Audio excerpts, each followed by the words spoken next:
We finally hit 5,000 followers, but we got a copyright, or not a copyright, but a violation from Facebook in the same day, so we're still haven't unlocked everything quite yet, but we are very close. I spoke to them. They are going to expedite the violation process, whatever that means, so we should be there very, very soon. But we blew past that 5,000 followers thanks to you guys. That was fantastic. We got a fun one for you today. I've been posting just a lot. Followers. So sometimes, volume. Some of the things that I post are just comments that pop up in the comment section of the things that I do post. And I like getting a reaction and a feedback of you guys, the community, to see where you guys are at.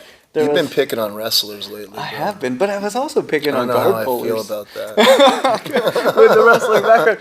And yeah, we're going to talk about that because there's some advantages and some disadvantages to all sports. Whenever you build a rule set, people are going to take advantage of the rule set. But let's start with Mikey Musumeci. I think I said that right. Musumeci? I'm not sure. Musumeci, I think. Yeah. Called out Sneako. I don't know if you know who Sneako is. I only saw the video where Sneako was ridiculing his jiu-jitsu. I only saw that video. And Tom DeBlas posted it. Yeah. I saw it. That guy's got a crazy Instagram. Who is it, Sneako? Tom DeBlas. Tom DeBlas, yeah. I was looking at that. Yeah, he's been always been active since as long as I've been around. Just some crazy stuff on there, too. But, yeah, Sneako, I don't follow him personally, but I've seen some of his videos. I know he was on that Andrew Tate train when all the Andrew Tate stuff was going on. But yeah, Sneako, from what I understand, he calls out a bunch of people, talks a bunch of shit. And I mean, he's got 11 posts on his IG, and I guess guys like delete all the time, right? Some people do that. You know, because you go and see a guy with 1.7 million followers, and you go to look at some of his posts, see what he's up to, because I never knew who he was. And I only saw 11 posts, right? And I'm like, oh, okay. You expect to see, like, thousands of posts, right? No, that's definitely weird. I didn't even know I couldn't figure out what he was about. I saw him, he had some pictures posted in the Middle East. Like, he's clearly balling. He's got lots of money and stuff, but I don't know what he does. One of those guys who's famous for being famous. I don't know. There's definitely those. If you were early on into YouTube or the filmmaking scene, you definitely caught a wave up, regardless of how good you were. We were just kind of talking about gyms. If you open up a gym where there's nothing else, well, you don't have to be great. You just have to be there, is what you were saying. So same thing for early people getting onto YouTube. They didn't have to be great. They just had to be there. Right. If you have a semi-decent camera equipment. And you know, the comments he made, though, when he was ridiculing jiu-jitsu, because it wasn't really anything personal against Musumeci. I think he didn't know who he was, and it was more just like what the comments you'd hear at any UFC fights with guys that don't train, casuals, you know, casuals, right? That are just like, that's why I don't like jiu-jitsu, whatever. You know, it was boring to watch. Whatever. I don't know. Like, it's to me what he said was nothing extra. Right. It was just the fact that he's got a big following, so it came to a lot of people's attention. But now I hear Musumeci's challenge him to MMA or something, which he would obviously destroy him. I think at the very end of that video that Sneako posted too, or that Tom DeBlas posted of Sneako, he was saying, I guess he was reading, it was a live that he was doing at the time, Sneako was, and I guess he read a comment that said, Musumeci would tap you out, and he even said, of course he would. Yeah. Like, I don't think Sneako even is trying to say, like, I would fuck this guy up. No, he's not trying to say that. He's just saying, he's just giving his opinion of jiu-jitsu, which really doesn't bother me. Honestly, like, enough people have that opinion to where I don't care. You know, he's got a big following, so I'd rather him shut up about his opinion, because I don't want him influencing other people that might, you know, appreciate jiu-jitsu. Sure. But other than that, and you know, I think that was Tom's point too when he posted it. I think Tom even said, "Come out to my gym." Like, Tom's crazy to blast. Yeah. He wrote, his post was something like, "I'll fly you out to my gym, all expenses paid. I'll pitch you up against a brown or black belt woman student, or a blue belt male student, and if you win, you get 20 grand or something." Like, Tom is nuts, because he would do all of that. Yeah. He would not do that. He said he'd live it. That'd be great. That would be awesome. But obviously, Sneako's gonna like look at that and roll his eyes. He probably will pay it no mind. Yep. You know, he's got plenty going on in his life. All right, guys. Make sure that you're leaving comments because we will be reading those. Any techniques that you'd like to see at the end of the video, make sure you guys leave those in the comments. But this is a interactive podcast, so make sure you guys are interacting. One of the questions, we're going to do a little trivia for you guys. First one is, and leave your response in the comments, most title fight wins. Who do you think's got the most? I would bet John Jones, right? That's an option. That's an option. Next I would think, because I don't know any of these questions or the answers probably, but I'm going to guess John Jones. And I'm going to ask a couple more of these throughout the podcast, so leave your responses down in the comments. Let's get into the guard pulling and the wrestling situation. So guard pulling in jiu-jitsu or wrestling in a wrestling match? So let me lay this out, and then we'll talk about it. Do so. So my comparison would be that in any sport that you do, there's going to be things that you do to capitalize on the rules. Right. In jiu-jitsu, it would be sitting, pulling guard in order to get to a submission quicker. Mm-hmm. In wrestling, it'd be going belly down to prevent the pin. Mm-hmm. In even something as wide open as MMA, pretending to be a downed opponent. Of course, 100%. So, no matter what we're talking about. It's gamesmanship. It's gamesmanship. There's going to be these little things. Because it's a game. Now, you wouldn't go, oh, you shouldn't act like a downed opponent in MMA because in a street fight, because you're doing a different thing. Of course. Yeah. And if anybody was in a street fight, touched the ground thinking that the guy wouldn't knee him in the face, now you're an idiot. Yes. The guy's going to knee you in the face anyway because there's no rules. And that's why I think all these... discussions are silly. They really are. And people get so heated on them. And you love it. I do. Because I think it's so funny that they are so set of like, you shouldn't. And hopefully we can get Ross here later. But he's supposed to be coming in. But me and him were talking a little bit about it. And my point was... if you were training Brazilian Jiu-Jitsu 30 years ago, you were training for a fighting art. If you're training Brazilian Jiu-Jitsu nowadays, and I did a little survey on my page about this, 95% of people aren't training for self-defense or street fights. They're training because they like Jiu-Jitsu, they like the exercise, they like the community, they like all these attributes and things that you get from Jiu-Jitsu. Right.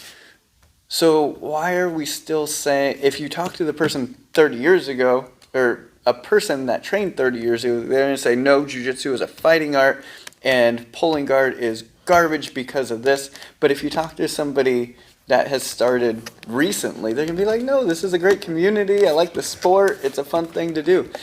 And those two polarized points of view are where all the confusion and the back and forth comes from, I think. Yeah, I'm sure. I mean, 30 years ago, there wasn't really much of a sports scene. Right. There was, tournaments. There was Pan Ams and World Championships, but they were all in Brazil. You had the first UFC in 90s, right? 93. So you're not, when you trained back then, it's not like you were training for Pan Ams or for like the BJJ Tour, coming up. You weren't training for a tournament. You were training to fight. A lot of those guys... they got into it because they wanted a future in MMA or something, right? So it makes sense. And, I mean, to this day, because you're right, most people don't train because they're afraid they're going to get in a fight, right? I got plenty of first responders who it's part of their job to get into fights every day, and those guys don't tend to pull guard a lot. They don't tend to.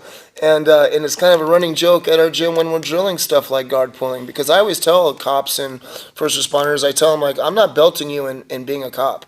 I'm belting you in jiu-jitsu, so you're going to pull guard in my gym. Like, I'm going to teach you how to pull guard correctly. I'm going to teach you how to work your guard. Now, I don't want you to pull guard if a guy starts resisting arrest or whatever, Like, there's much more effective techniques you can do, and I want you to train those more, especially sparring. You'll see those guys, the cops' style is very rarely to be a guard puller. They want to get a takedown and be on top because it caters to what they think is going to happen. But, yeah, for those of us that aren't, for those of us that just work at Costco, like we're probably not training because we're worried about getting in a fight. Yeah. We're probably training because we want to be the toughest one of our friends, and because it feels great, and we pull guard. And that's coming from a guy who wrestled all his life, right? So, yeah, when I'm doing jiu-jitsu, I pull guard. When I'm wrestling, I wrestle. Yeah. Things are sport specific. They're sport specific. And if I'm doing a real fight in the streets, I'm not going to pull guard. I'm going to wrestle and then do jiu-jitsu. I'm going to do both of them. Yeah. I'm going to take you down. I'm going to take you back. I'm going to strangle you, man. Yeah. That's the street fight, right? So, and probably no punches thrown. That's just me. That's not because I just don't think you should. If you know how to throw them well, throw them. I don't know how to throw them well. I'm a grappler, man. So, yeah. Another argument that I would have, and this kind of goes previous generation to this generation, is I've made a bunch of posts over like the last month of original jiu-jitsu has striking. They taught striking, right. They taught strike defense. Now you can argue how good the striking was or how irrelevant. They still taught totally it. Irrelevant. Yeah. They still taught it. It was still part of the curriculum, right. And they still used it. Right. Now, there's a lot of people saying, yeah, but they're bad strikes. They're just using strikes to open up submissions. Well, of course. Good for them. They should. That's what they're good at. Submissions is what they're good at. So, yes, elbow them in the back of the head crappily until they lift their chin. Whatever. I mean, they even teach to open palm because they don't want to break their knuckles. Right. So they're like, we're not trying to beat this guy. We're trying to open him up. Pop, choke, right? That's why combat jits is so cool. It is, and that kind of gets back to the original styles of jiu-jitsu when it was originally being grown. Right. With that, is Gracie jiu-jitsu or traditional jiu-jitsu MMA? Before they had the term MMA? I mean, you could say that as much as you could say Sambo is MMA, right. Or whatever, that was another Krav or whatever. I mean, there's a lot of MMA. It's just mixed martial arts. Yeah. It's just, I mean, any art that combines some grappling with some striking is going to get called MMA. Right. Because, so it's a combination of grappling and striking. Combat jiu-jitsu is a version of MMA. Cool version of MMA. Right, absolutely cool. Different rule sets. I like the rules too. No striking on the feet. And the truth about that is that, like, in a real fight, you don't have to stay within range. That's why grapplers are so confident in those situations, because we know that if we're on the feet, we can potentially stay well out of your range of strikes, right? And then close the gap, right, to bring it to our range really quickly. It does not take long to close the gap and find a clinch. That's why we're so confident, because once you're in our range, what are you going to do? You can't get out. Yeah. You don't just get away, right? Like, we can literally turn our backs and run, bro, when we're in their range. Yeah. Looks like we got some comments coming in. Fantastic. We'll get to those in a little bit. What do you think kids should focus on? Should they focus on pulling? Dude, that tripped me out. I looked at that. I saw Ross there. I looked right here like, where's Ross? Oh, that is an old one. What in the heck? That threw me for a loop, bro. Yeah, I was like, wait a second. So those comments were on that old one. We need comments. We don't have them yet. Let me get back to my thing. That threw me off, bro. I was like, I looked to my right. No, he's right there. What are you talking about, Michael? All right, here we are. Let's make that one big. I made the wrong one big. No, start there. There are. I remember being a white belt in a Gracie Jiu-Jitsu class and drilling block front kick, right? Yeah. No grappling at all. We didn't even clinch after the front kick. We just did a block, and then like a teep or whatever you call it. Yeah. Right. And I remember drilling that over and over again, like part of the warm up. Right. Mm-hmm. So you can't say. Or get into a body clinch to get the hip toss. For sure. Yeah. Block, clinch, throw. Right. Definitely traditional. What do you think is best for kids to learn? Pulling guard, judo throws, or wrestling? If you had to pick one for a kid to get good at, I'd say gymnastics. I like gymnastics. I'd say gymnastics, right? And then I'd say after they do gymnastics for a couple of years, get them into pick your poison, like literally blind draw that one, because they're all amazing. But the kid needs to learn their body first, man. If we're doing jiu-jitsu, say they're enrolled in your jiu-jitsu class, right? What do you like a kid to know the most? Like pulling into a good guard, a toss, or wrestling? What do I like a kid to know more? Well, they're gonna. If you had a preferred thing for a kid to do to start a match, and it's jiu-jitsu class. Yes, we're pulling guard. Yeah, it's jiu-jitsu class. We're pulling guard, right? And then of course we're gonna implement also some double legs and stuff, takedowns as well, some judo. I'll have my black belt guy come in and teach some judo or something to the kids too. But yeah, 100% it's jiu-jitsu, man. Yeah. Pulling guard. If it was wrestling, we'd be doing drop step doubles, singles, high C's. Yeah. It just depends on what sport they chose. I throw like a judo weekend every now and then, and we do like those sotogaris and some of the basic hip throws, and just to get them familiar with what's out there. We're always practicing some double legs every now and then obviously the guard pulls. Guard pulls are big. I teach gi, no gi guard pulls. We're losing lights. Hold on. We're going dark. Just needed your motion. Yeah. All right. I was asking about Sneako. Should we go back to Sneako again? We'll get there in a minute. We're going to double back. We got some topics. Yeah, we're doubling back to the topics. We'll get all of those. UFC just announced Figueiredo versus Garbrandt for UFC 300. And is that a prelims main event? I think so. Okay. Yeah. Probably a prelim main event thing. Yeah, Garbrandt, I was a huge fan of him, obviously. Looked good in the last one. Did he in his last one? I think he got a knockout. Oh, did he? Good for him. Good for him. Yeah, I've been a Garbrandt fan. I liked him ever since he did that Matrix stuff against Dominic Cruz. Yeah, that was awesome. Roboted on him in the middle of the fight. I became an instant fan. That was so sick. But yeah, I think he's pretty far from his prime. Dropped a few, and then got that win. Yeah. All right, let's take a look at some of you guys' comments. Is Sneako an actual boxer? Mikey mentioned that in the video. So he's done boxing. He's not a boxer. Right. And he did mention that, this is, when he was watching the Mikey Musumeci match, said, this is why I like striking. So he's got a preference. He's shown a preference to striking. Not uncommon.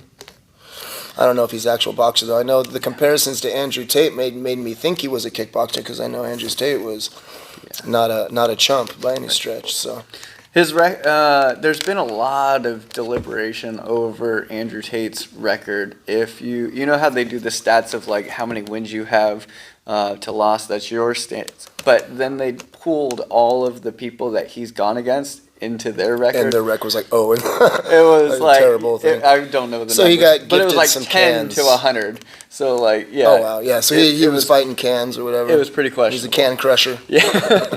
But don't quote me on that, but that was just some of the stats that I saw on it. Anthony says, I'm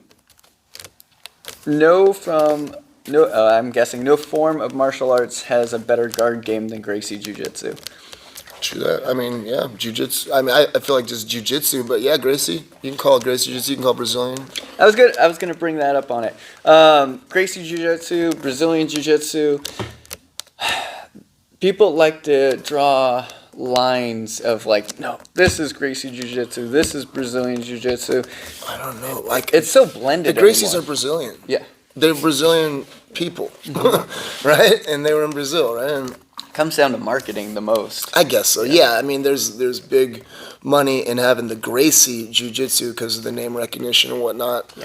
But I think they're kind of like Saran Wrap, where they did such a good job marketing their name that people literally think that's what it's called. The product must be called that. It's like, no, they're just really good at marketing. The product is just jiu-jitsu. And you can drop the front word off. Right. Drop the front word off altogether. It's jiu-jitsu. Right, and then if you want to get specific because maybe you have a history in Japanese jiu-jitsu, then you could specify and explain the difference. Maybe we do more judo in Japanese. I don't know. But I use the word, and this comes across the board. It's like we're trying to make definitions.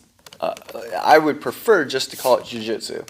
But then you have people calling the studio and they're like, well, do you do Brazilian Jiu-Jitsu? What type of Jiu-Jitsu are you doing? Mm-hmm. And it's like, well, Brazilian Jiu-Jitsu is the most, Gracie Jiu-Jitsu is the most recognizable. And then you have Brazilian Jiu-Jitsu. I honestly feel that if you followed that question up with what's the difference, they wouldn't know. Yeah, for sure. And that right there would expose the fact that they're regurgitating something that they heard and they have no clue. Which is marketing. Well, it's marketing, right. Goes into that. Right. But then again, like if somebody wants to say, no, it's, give credit to the Gracies, blah, blah, it's called Gracie Jiu-Jitsu. I'm not mad at you. You call it Gracie Jiu-Jitsu. If somebody would ask me, like in the street, hey, do you do Gracie Jiu-Jitsu? I'd say yes. Yeah. I wouldn't correct them. Right. No, I do Brazilian, or whatever, and vice versa. If they said, "Do you do Brazilian?" Yeah, I do. Do you do jiu-jitsu? Yes. Whenever I'm talking about it, I always just say jiu-jitsu. Me too. But if I'm typing it out, I usually put Brazilian jiu-jitsu. Yeah, I mean, I think even when I'm typing it, I put jiu-jitsu. Yeah. I just put jiu-jitsu. It's because less letters. Brazilian's a long word, dude. And it always pops up on autocorrect. They're like, what do you mean Brazilian? Because it's like Brazil or, it pops up on autocorrect. Funny. Next question for you guys. Next trivia question. Logan's finally here. Logan. There we go. Candia Tucker is also here. Just got here. All right, you guys are coming in. Next trivia question. We're done already? No, we're not done already, man. No, definitely not. I was not late today, though. So the first trivia question that we asked was most title fight wins. If you have an opinion or you have an answer, leave it in the comments. Don't Google it. Yeah, don't Google it. Next one is and this is UFC only, not MMA. Longest win streak in the UFC. That'll be a good one. You gotta guess on that one. Well, Matt Hamill destroyed John Jones. so I know it's not John Jones. Oh, man. And this is ever, they might be retired, possibly? Correct, yeah. Okay. Gosh, man, I don't know how many fights Khabib had. I don't know. I'll go Khabib just because I'm such a simp. When it comes to MMA, I'm a casual, man. I'll say Khabib. All right. Yeah, not Khabib. But I was wrong. We'll get to that. What else we got? Did you have any New Year's resolutions? No, I don't usually. I think I got sick of not living up to them, so I stopped making them. Right? I should though. I don't like New Year's resolutions because I feel like if you pick a date to start something, you're already lost. I don't mind it because I think like there's seasons in life, man. There's a date when we plant our seeds and a day when we harvest, and so if you want to treat it like this is when I started, to me I like them just because I like anything that gets somebody motivated. Right. Yeah. I don't care what it is, man. If you say, every 17th of April, that's my day I get going. Yeah. I love the 17th of April. Then I'll see you training that day probably. There you go. Right? It's like, I love New Year's resolutions. It gets people going, man. It's better than not, definitely. Right. Yeah. All right. Make sure you guys are asking those questions. Michael brought his gi today. So we can do some gi stuff today. So ask us some questions, or if you're struggling with a certain technique, maybe we can problem solve it for you, and we'll go through that. But let's hear some martial arts questions, some jiu-jitsu questions. Michael wrestled, so we have wrestling background. Anything you got, throw it our way. Marcus says we got a wee influx of new people in the gym first week. See if it holds. Oh yeah, New Year's resoluters. Definitely. Good for them. Let's do it. Our classes have been bigger. Have they? We've had some new people come in, but also existing members cranking up the training. That's good, man. Yeah. That's good. Yeah, I've seen people kick it up. Yeah. At my gym. Mm-hmm. Yeah. This morning was going pretty good. This morning was awesome. Man, I love that when that happens. Yeah. All those brown belts. Jack came. Sweet. Who would win, Sean says, who would win out of an amateur MMA fighter or a Brazilian Jiu-Jitsu black belt? What black belt and what fighter? Yeah, it totally depends on which and which, man. If you're just taking, like, run-of-the-mill of each, par for the course of each, like average, black belt in Jiu-Jitsu or an amateur MMA fighter. Well, if they're fighting in MMA, I'd pick the MMA fighter, man. Only because I don't know what that run-of-the-mill average black belt trained all his life. I don't know if, because like I said, man, I'm a average run-of-the-mill jiu-jitsu black belt, but I wouldn't go. I also have wrestling, right? So if I was the guy going up against that amateur guy, you'd see me more looking like a wrestler. So, but if this guy has no wrestling, just jiu-jitsu all his life, and that guy's been training MMA, I'm always going to pick the guy who trains the sport. I really am. It's the exact same thing that we see in the UFC going to boxing or boxers going to the UFC. Whatever person is leaving their sport typically doesn't do great. There's exceptions, man. But yeah. Makes sense. We talked a little bit about, playing the game or playing the sport. of what you're doing. And if you've been doing that sport your entire life, you're going to know every little nuance of how to capitalize on it. Gamesmanship, like we were talking about earlier. Yep. There's tricks to the game that maybe if you're not as talented, you could still the tricks. Right. So if you're a UFC fighter, there's also a giant difference in the amount of training, right? So if you're a boxer, you focus on a very small amount of punches and then how to deliver them. That's all you do. You're never checking a kick. Yeah. Or wrestling or jiu-jitsu. Nope. So all of your skill points go right into boxing. 100%. So then you go and challenge that guy in boxing? Yeah. I mean, when you've rounded out your abilities everywhere, you've putting all your skill points all over the place. So even if they're good, they're not going to be good towards that professional. Right. Yeah. Good question. I mean, that same question though. If they were fighting in a jiu-jitsu match, I'd pick the black belt all day.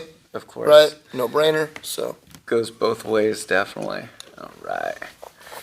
All right. Take those two and make them do something else. Play tennis.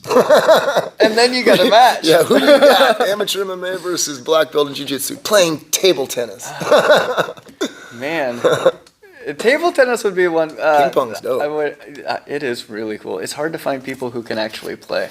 I know. And what does that mean? Maybe your definition is Olympic Asian level ting ting ting ting. I can't play that good, but there is a proficiency level where you can get good rallies going back and forth. No, I like that. Yeah, I'm about that good. Yeah, I'm about good enough to get a decent serve off and get a rally. I went to Ridgeway, which was it turned into a high school. The year before I went to it, it was a continuation school, and then I went to it after it became a high school. But they still had all the pre-existing PE courses and stuff, so it was ping pong and weightlifting. Sweet. I got good at ping pong. Yeah, man. PE is funny the way PE works. They got them playing badminton. Right. Yeah, all the different sports. My kid had to take a test on badminton for PE. A test? Yeah, a written test on badminton. When I asked him what he was doing, he's like, I got to make up this test from when I was absent. I was like, what is it, badminton? Are you serious? He's sitting there writing shuttlecock, laughing. I'm like, oh, God, why do they have you play? Oh, my God. Badminton. Rose says, where's Ross? That is a fantastic question. He is missing. Yeah, for real, but he's about to lose his coffee, man, because I'm right here. And that's how long he has. Coffee and everything. That's what I pay these guys is coffee. Yep. Let's see some more questions. So we got 6 in the chat now. Let's keep it going. What else did I put on here? Title fight wins. Yeah, let's do one more trivia. Most submission wins in the UFC. Most submission wins in the UFC. History, huh? History. All of the UFC. Gosh, I want to go with, I'm going to say Damian Maia. That's He's been around a long time, and I know he submits people. That is a good guess. Not the number one. So let's give some answers to this. Most title fight wins in the UFC does go to John Jones. I got one. And then GSP came in second. Okay. Longest win streak was Anderson Silva. Kamaru Usman came in second. Of course. He was on a 9-year winning streak or something. I think it was 11. I should have known that. I didn't write number 3. Anderson's, that's my era too, man. That's when I was an actual fan. Right. I should have known that one. You would think that, what's his name? 145 pounds. Brazilian guy. Charles Oliveira. No, he's 55. I know who you're talking about. Yeah. Had the scar. Yeah. Right? Yeah. Aldo. Yes, Jose Aldo. Jose Aldo, yeah. You would think that he'd be on there, but he missed a lot of fights. Yeah, if you'd have made a multiple choice, I'd have picked Jose. Yeah. If you'd have said out of these 4 guys, I'd have been like Jose. Because I think he had a 9 or 10 year streak also. He did. But there were some years where he fought once or had an 18-month time frame. Yeah. I think he pulled out of 4 fights at one point, just completely. What about most fights in UFC history, period? You know that one? I had it. I did not bring it up. I know that one. I do know that one because I saw the post earlier. Yeah. So there's a trivia question for you. Who's got the most fights, not wins, just most fights in UFC history? Yeah. All right, we got some answers coming in here. What would be the ratio roughly in your guys' gyms regarding belt levels and BJJ? Well, mine's a newer studio. We've been open for 5 years. We've been running the jiu-jitsu program for about 3.5, 4 years. Before that, it was kind of just like a club. So we have a ton of white belts and a handful of blue belts and a couple knocking on that purple belt level. Yeah, I think every gym you're going to find a pyramid there. You're going to find a base of white belts that outnumbers everybody, which we have at our gym. And then you're going to find a big old batch of blue belts, and then it's going to get smaller on the way up. I mean, I think right now, if I were to start at the top and work our way down, we have like 6 black belts or 7 black belts at our gym. And we have probably, not too many more brown belts than that. Not too many more. Probably maybe 10 brown belts if I were to take There's the a good time. group of brown belts. Yeah, probably 10 brown belts, maybe more. And then more purples, way more blues. And then, of course, there's just the flock of white belts. When you pull up like a Gracie Hamada or like one of those big affiliations and you look at their pictures and you see like 50 black belts, it's like, Isn't that nuts? Man. But they've also been doing it forever, right? Well, they've been doing it forever, and that picture is a party where they all traveled and came together. Right. Like we do that at Meg's, right? And we'll get a picture with 14 black belts on the mat, from the day after the Christmas party. And it's nuts, sometimes more. And it's just because everybody comes together. I've never been to one of those, but those probably have to be amazing rolls. Everyone's oh gosh, so the great. Training is insane. Yeah, yeah, the training is nuts, and the training is so like you don't know what you're gonna get, man. Yeah. Because Megaton, he's got so many walks of life in his gym. He's got the older dudes that started when they were in their 60s, right? And he's got younger guys and whatnot. Judo black belts that are wearing blue belts, right? Those are always fun. He fed me one of those on purpose when I first started, man. He's like, Michael, go with him, right? And I'm okay, this guy wearing a blue belt. I'm a brown belt, I think, at the time, just got it. Oh my God, I found out later it was a black belt in judo. So tough, man. I think I won by an advantage, and Meg watched the whole match. Didn't even hide it. He was just like this. Barely eked out an advantaged win over a blue belt. And I'm just like, dude, I'm done. He's never going to give me a black belt. There's times I feel like this. Ooh, that roll was rough. I am not anywhere near it like that. But not every roll is like that, because some days I walk away from training going, oh, that was awesome. I felt on fire today. And another one, good days and bad days, man. Man, I need to give this thing back. What am I doing?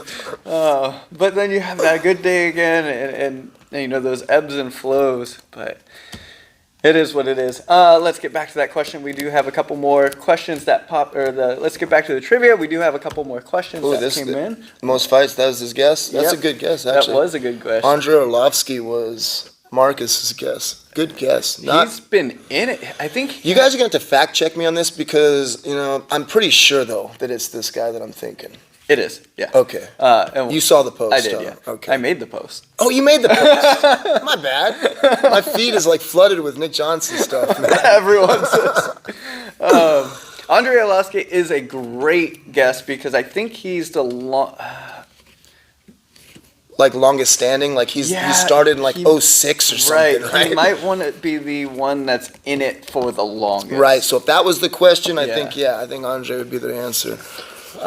Most submission wins is Charles Oliveira. Okay. Number 2 was Damian Maia, and number 3 was Jim Miller.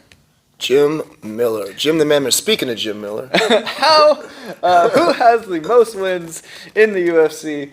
And that was... most fights. Most fights. Most fights in the UFC. 42, man. 42. Jim Miller is the answer. Cowboy Cerrone, I think, was second. 40. Yeah. I think it was 40 he had. Yeah. Something insane, man. 42 professional fights for Jimmy Miller. And that dude is still together. Yeah. I follow him on social media. And he's sharp as a tack. I feel like some of these guys just train smart, right? They got that Robbie Lawler idea where Robbie Lawler did it a little late, like admittedly, but he stopped sparring. Yeah. Like the end of his career, he didn't spar for like his last few fights. I know he never sparred in training. He said every punch I'm going to take is like a click on the clicker, and there's only a certain number of clicks, right? So I ain't sparring no more, right? And I think Jimmy Miller probably took that approach. There's been a few people who do that. He did not take the Diego Sanchez route. Right. they came up around the same time. Mm-hmm. And Diego Sanchez was just a ball. Every fight he has, he's bleeding all over the mat from so much scar tissue on his face. But that's his style. It's just aggressive forward pressure, never letting up. And he's won a lot of fights because he's just out-cardioed and outworked the other person, even if he gave up a skill disparity. Right. Yeah, because he's just tough as nails. Yeah, his heart. Jimmy Miller. Man. Black belt, all that. Like, yeah. That dude. Yeah, Marcus said, it wasn't Marcus. Somebody said, what was it? That in his last fight he overtook Cowboy Cerrone. I think it was two fights ago, because it was 42-40, I think it was. Okay. Yeah. And then Rose. The wifey. Rosie. Rosie, yes. Can you overtrain? Is there such a thing? And what would be an ideal training schedule? Minimize overtraining, but not slack off. Yeah, right. That does make sense. Yes. I would say the average person can't overtrain. Right. Well, doesn't have it in them to, because everybody has it in them to overtrain, but most doesn't. People schedule. I think the average person does not. Right. I think a lot of people who claim they're overtrained are not. Right. I think they're not. I think it's something else. But then there's those obvious cases too. There's those people you see all the time, and then they're talking about injuries, and it's like, because you're overtraining, bro. You know, everything's worn out. You can absolutely overtrain. As far as like what that is, what is that limit? It's so individual, man. I mean, you could take all the right steps and do all the right self-care and be able to get more trainings out of yourself, you know, versus somebody who's maybe not. And if they try to match your training, it'll be overtraining for them, but not for you. You know, so I think it's just super individual. You just got to read your own your body, right? How recovered do you feel when you wake up in the morning? Because I would say people who are out of shape and they haven't done a whole lot of physical stuff, if they're training 3 days a week, that might be overtraining for them. I mean, I don't know if is it possible to overtrain 3 times a week? What kind of terrible shape do you have to be in to do that, right? I don't know. I mean, I think if your 3 days of training are Monday, Tuesday, Wednesday, I think by Wednesday you're overtrained, right? But I think if you go every other, if you take a day off of rest, then you can't possibly overtrain. Right. I don't think you could possibly overtrain if you're actually getting rest days. I think that's the whole thing about people that do overtrain. They don't know how to rest.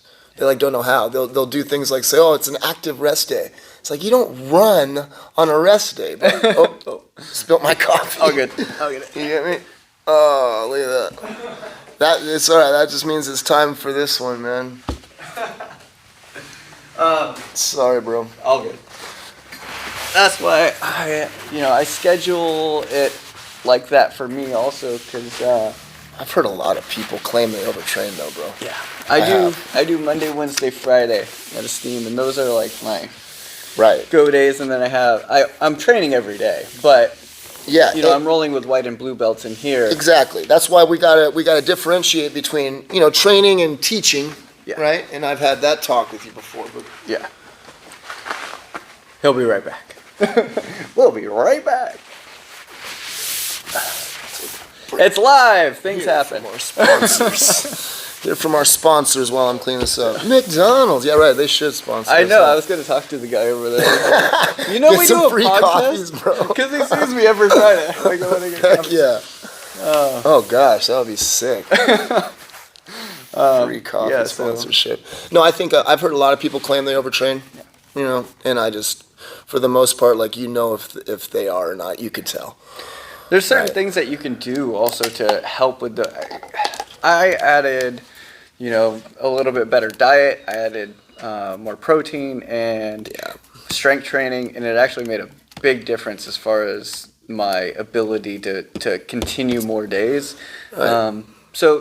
And how much can you handle? Yeah, right? exactly. It's like adding weight actually made it easier to train. So adding strength training, because I don't know, it just revs up the body in a way that gets Gaining some weight, you mean? I did gain weight, so I've always been right between 132, 135 pounds. Year and a half ago, I started adding like the kettlebells and the maces and that sort of thing, and I'm up to about 141. Woo, huge. But that's 6-7 pounds of muscle and size, and it does translate into jiu-jitsu. It's kind of crazy because have some power, man. It doesn't seem like much, but that 6 pounds, you put that on a technique that you're already technical on. It's huge. It's huge. Or I mean, 6 pounds, like you feel it even against a person. You roll with a guy all the time. Yeah. When you're one weight and you roll with them when you'll feel bigger than them all of a sudden. It's a good feeling. I wish Ross was here because we were talking a little bit. He said he's gained 10 pounds working with Brett. Has he? Putting some size on. Yeah. I believe it. But I wanted to talk to him is, he said that, I wish he would bring up his weight and stuff, but he's a weight now. But when we roll, it doesn't feel like he weighs that much, and I don't mean that in a bad way. What does he weigh? 175? 185. 185? And he doesn't feel like a 185 or some two. weight, yeah. But that might just be the way that he's rolling with me, and he does say that he likes to roll like a lighter person. Ross is a great roll. He is fantastic. I love rolling with Ross. Ross will adjust to, he will not roll with a 200-pound guy like he will with a 135-pound guy. And every time I roll with him, I take something out of it because we're having like a technical battle and not a strength battle. Right. And it's fantastic. It's, there's times to apply the pressure that you have and all that, but I never feel like I have to like muscle something or he's muscling something. It's always like this controlled flow roll. Yep. Yeah. Yeah, he's always been very technical, man. Never had a problem overusing strength. Yeah. No, it's a great roll. I love rolling with Ross. Let's go back into some of these comments. I think somebody got it right. Did Douglas get that right? Douglas got it right. Jim Miller, yep. Most fights. Douglas Henson nailed it. Douglas says, I went an entire year without missing a single day on the mat. Was a goal I set for myself, and somehow I pulled it off. Yeah, that's good. And that could end up in an overtraining situation or not, because you can control your pace, man. Looks like he's a purple belt now, and I would guarantee that year that you didn't miss a class, right up with your skill level. Man, there's certain people, when they first start, and like during the pandemic, I saw this more, it's like people were out of work and everything. And some people were here every single day, and you could just watch them get better and better and better compared to the people who were coming in like twice a week. And it's oh man. It's like anything, you show up to class all the time, man. It's like learning a foreign language, really, if you immerse yourself in it. You can learn it quicker. Marcus also says getting enough sleep. Sleep is huge. That's where your body actually builds the muscle and recovers. Right. He says, we encourage 3 days a week minimum to stay consistent. 3 days is good. 3 days is a good sweet spot. 3 days is good. If you're trying to be a world-class competitor, probably ramp it up. But if you're, this is a hobby and you just want to get good, 3 days is fantastic. Yeah, I think if you're hobbying, if you're hobbying it, 3 days is good. Brian says, I train in some way daily, but my priority is taking care of my body. I have mats at home and teenage sons. If it's hard training and you're not taking care of your body, maybe for the overtraining. Yeah. In my 40s, Douglas says, in my 40s, I might add some strength training, add some kettlebells, add some maces to it. The mace is so good for your grip strength. How big is that mace bar? 10 pounds. No, I mean like grip wise. Can you touch your fingers around it? Yes. Yeah. I heard it's if you can't touch your fingers, it's ideal. I have a fatty one over there. Okay, because that's the best for your grips. Like when you guys do pull-ups, like if you're trying to have stronger grips, big bar. Yeah. Don't be able to wrap your fingers all the way around it. Big bar, your grips will get nasty. It's kind of like talking about grips. When people first start, or kids, they grab like they have claws instead of like trying to finger roll it. Right, It's like, boop. So make sure you get past the lapel and into the soft fabric when you're actually getting a grip on the lapel. And what I show the kids also is if you're pulling down here, they don't move. Get up here and you'll actually get a reaction. So if you're grabbing down here on the lapel. There's some good grip works out. I remember wrestling, we used to do this one where you laid out a newspaper, like the sports section, and then just with one hand reach out, pick it up, and crumple the whole thing up into a ball. And you got to crumple like the whole sports section. That was our goal. And then take the next one. Dude, you're done. You are done. It is so hard because you get that one piece of paper that's sticking out to the side and you like can't get it with your thumb and you're just, oh man, your forearms are on fire. My kid got a etch and sketch for Christmas. And I don't know if it's this etch and sketch or just etch and sketch in general, but like the knobs are hard to turn. You just sore I'm over hands. there like turning these things, and I'm feeling a forearm workout. It was weird. And I have pretty remember that. strong grips. Every time Marcus says, every time I hear the word maces, I'm going to think of the Pokemon theme. Did you see that one? What is it? I made a like an 80s training montage, like a Rocky style video, like an exercise video, like where he's running through the snow. But I did it with the mace, and I did it to the Pokemon theme song, I'm Gonna Be the Very Best. Okay. I missed it. A lot of your stuff I probably miss. It gets buried in my feed. It was funny. So if you haven't seen that, that was fun to make. That goes back to my childhood when I was like 7 years old. I think it was, Pokemon Red and Blue came out. I had it on the Game Boy, so Pokemon goes back. Did you play Pokemon at all? I never played any video games, bro. I've never was a video. Never, man. I remember watching my friends play sometimes, like just watching, but never wanting to play. Rather beat people up. Guess so. Yeah. All right, perfect. So we have completed almost an hour today. As we wrap this up, guys, let me see what technique you want done today. We're here for you guys. So if there's one that you're not quite getting or struggling with, let us know because we'll problem solve that for you. I do have one that... Just pull guard. Well said. Just pull guard. Supremo gelato. Well said, bud.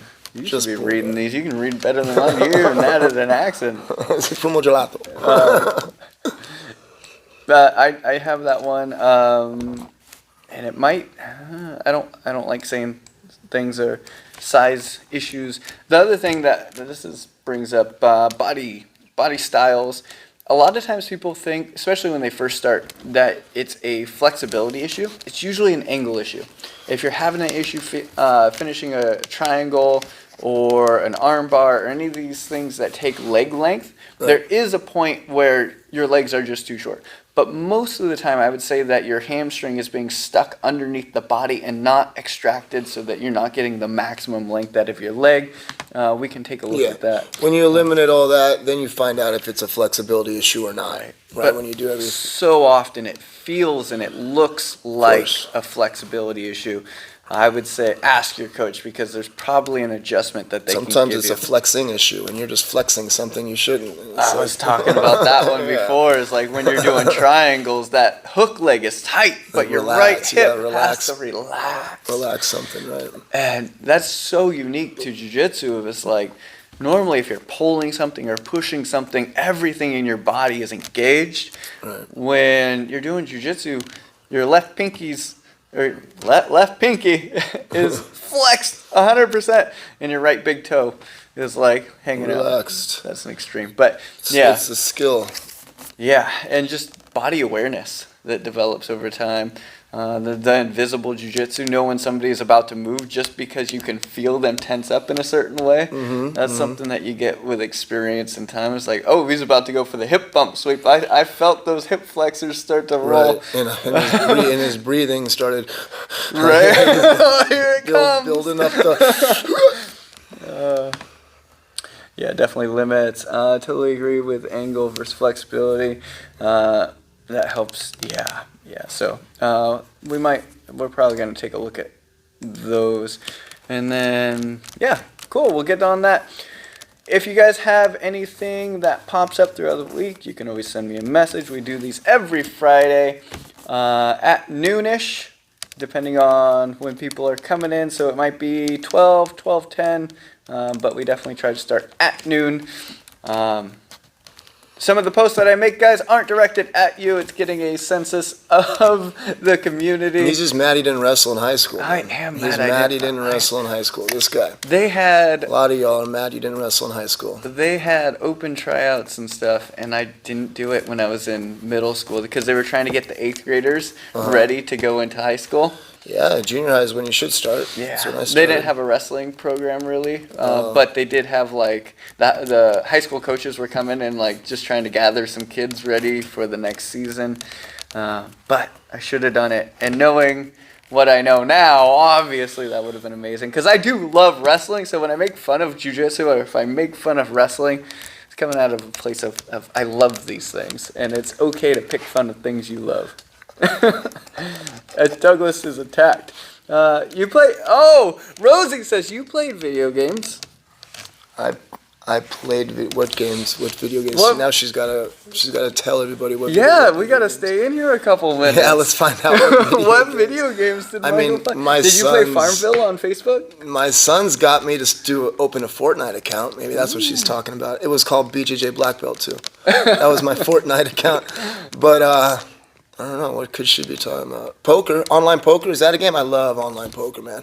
Back when it was legal, back when we were free. I did that too. Man, that was in like 06, 07, bro. It was. And then it got illegal, I think, when Obama took over or something, but I loved online poker. Maybe she's talking about that. And not wrestling. You played video games and not wrestling? I don't know. Anyway, I played... She'll clarify, I'm sure. Yeah, I don't understand. I played the online poker that same time frame. I was making I was like 17, 18, 19 years old, somewhere in there. And I was making about $8 an hour, which was more than minimum wage, playing the 2 cent, 4 cent. Oh my gosh, 4 cents, bro. when I would step it, because it was...